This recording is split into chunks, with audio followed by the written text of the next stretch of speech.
மற்றொரு முக்கிய செய்தி. இபிஎஸ்க்கு எதிராக திமுக எம்பி தயாநிதி மாறன் தொடர்ந்த அவதூறு வழக்கின் விசாரணை செப்டம்பர் 19ஆம் தேதிக்கு ஒத்திவைக்கப்பட்டிருக்கிறது. எம்பி எம்எல்ஏக்கள் மீதான அந்த வழக்குகளை விசாரிக்கக்கூடிய சிறப்பு நீதிமன்றத்தில் ஆஜராவதற்காக எடப்பாடி பழனிசாமி நேரடியாக அங்கு வந்திருந்தார். இந்த சூழலில் வழக்கு விசாரணையானது 19ஆம் தேதிக்கு ஒத்திவைக்கப்பட்டிருக்கிறது. அண்மை தகவலானது வெளியாகியிருக்கிறது. தற்போது இது தொடர்பான காட்சிகளை நாம் பார்க்கலாம். மாண்புமிகு கழக பொதுச் செயலாளர் அவர்கள் திரு தயாநிதி மாறன் அவர்கள் அவதூறு வழக்கு தொடுத்ததன் அடிப்படையில் சட்டத்தை மதித்து அதன் அடிப்படையில் இன்றைக்கு ஒரு சிறப்பு நீதிமன்றத்திற்கு வருகை தந்து சட்டத்தை மதிக்கின்ற வகையிலே இன்றைக்கு நேரிலே, அதாவது அப்பியரன்ஸ் என்று சொல்வார்கள், நேரிலே மாண்புமிகு நீதியரசர் முன்பாக அவர் நேரிலே வந்து இன்றைக்கு சட்டத்தை மதிக்கின்ற வகையில் இன்றைக்கு வருகை தந்திருக்கின்றார்கள்.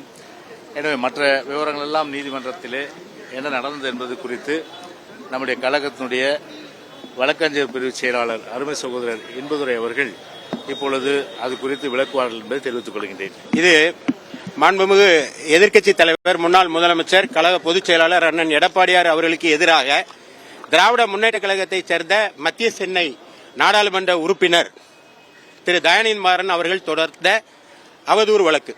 கடந்த நாடாளுமன்ற தேர்தலின் போது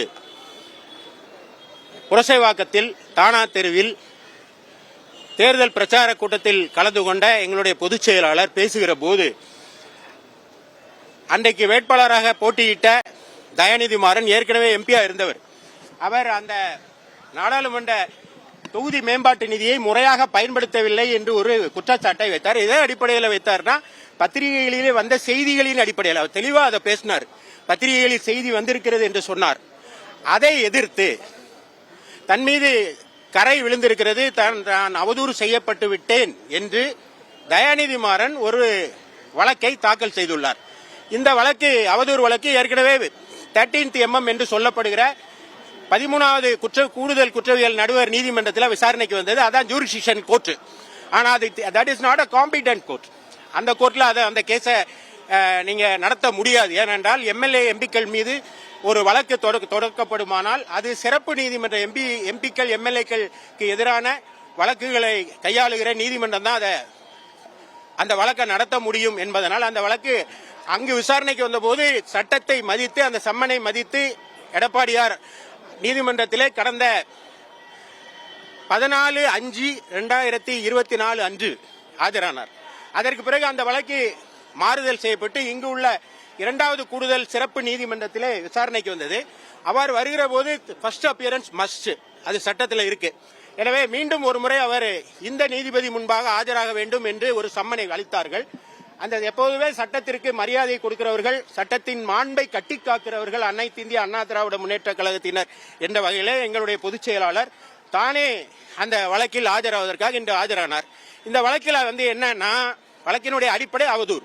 என்ன அவதூறு அப்படின்னா, அவர் பாராளுமன்ற மேம்பாட்டு நிதியை முறையாக பயன்படுத்தவில்லை என்று எடப்பாடியார் கூறியது அவதூறுன்னு சொல்றாரு. அது எந்த அடிப்படையில் கூறப்பட்டது என்றால் பத்திரிகையிலே வந்த செய்தி அடிப்படையிலே கூறப்பட்டது.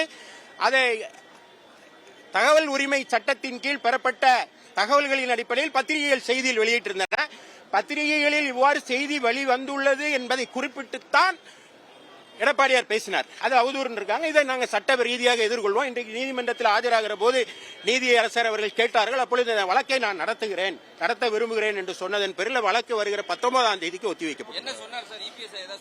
இந்த வழக்கு பொய் வழக்கு, தேவையில்லாத ஒரு வழக்கு, வேணுமென்றே குற்றச்சாட்டு கொண்டு என் மீது பண்ணணும்னு நினைச்சிருக்காங்க.